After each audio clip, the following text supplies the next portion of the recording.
Hello everyone. So in the previous session, we have solved a numerical based on periodicity.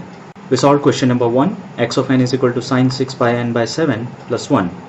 And we concluded that this particular signal is periodic with fundamental period 7.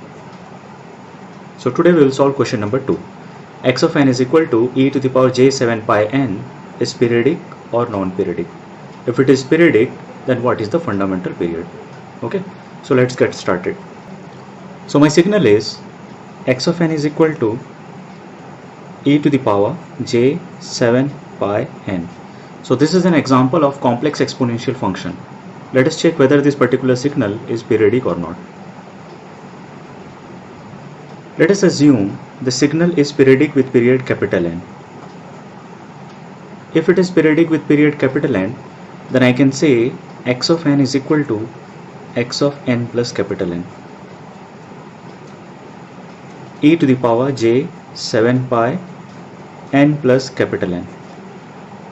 Now this can be written as x of n plus capital N is equal to e to the power j 7 pi small n plus 7 pi capital N.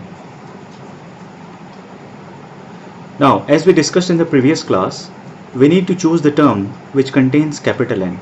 So in this particular function, this particular term contains capital N because we need to determine the fundamental period, and capital N is my fundamental period.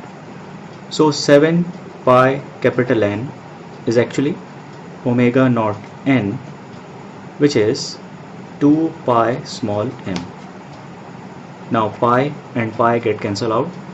Now we have capital N is equal to 2 into small m divided by 7.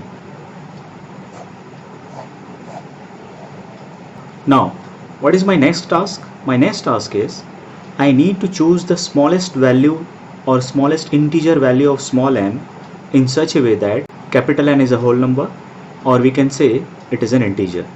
So for small m is equal to 7, capital N is always equal to 2. So I can say this is my fundamental period.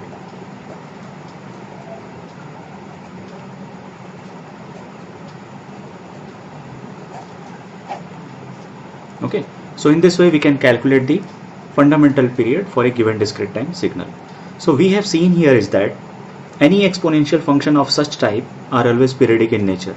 Like if you take an example, x of n is equal to e to the power minus j 3 pi n, x of n is equal to e to the power plus j 3 by 2 pi n, x of n is equal to e to the power minus j 3 by 2 pi n. So these all signals are periodic in nature with some fundamental period. So this particular signal is periodic with period capital N is equal to 2. Let us solve one more numerical, question number 3. This is also an example of exponential function. Let us check whether this particular signal is periodic or not. So my signal is x of n is equal to e to the power j 3 by 5 n plus 1 by 2. Let us assume this particular signal is periodic with period capital N. So I can write x of n is equal to x of n plus capital N, and that is e to the power j 3 by 5 n plus capital N plus 1 by 2. That can be written as x of n plus capital N is equal to e to the power j 3n by 5 plus 3 capital N by 5 plus 3 divided by 10. Now we need to focus the particular term which contains capital N, because capital N is my fundamental period. So 3n by 5 is the term which contains capital N, and according to the condition I can write 3n by 5 is equal to 2 into pi into small m, and finally capital N is equal to 10 pi small m divided by 3. Now we need to put a non-zero integer value for small m in such a way that capital N is always a whole number, or we can say capital N is an integer. So for any integer value of small m, capital N is never be a whole number or is never be an integer, just because pi is an irrational number.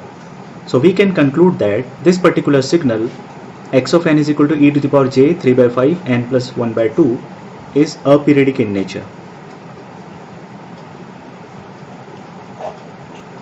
So by solving this particular numerical, we got one concept, and the concept is that if pi is not associated with small m as a multiplication factor, then such type of signal are always aperiodic in nature.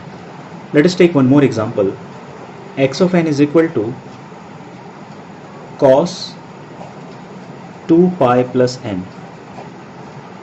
This particular signal is also aperiodic in nature.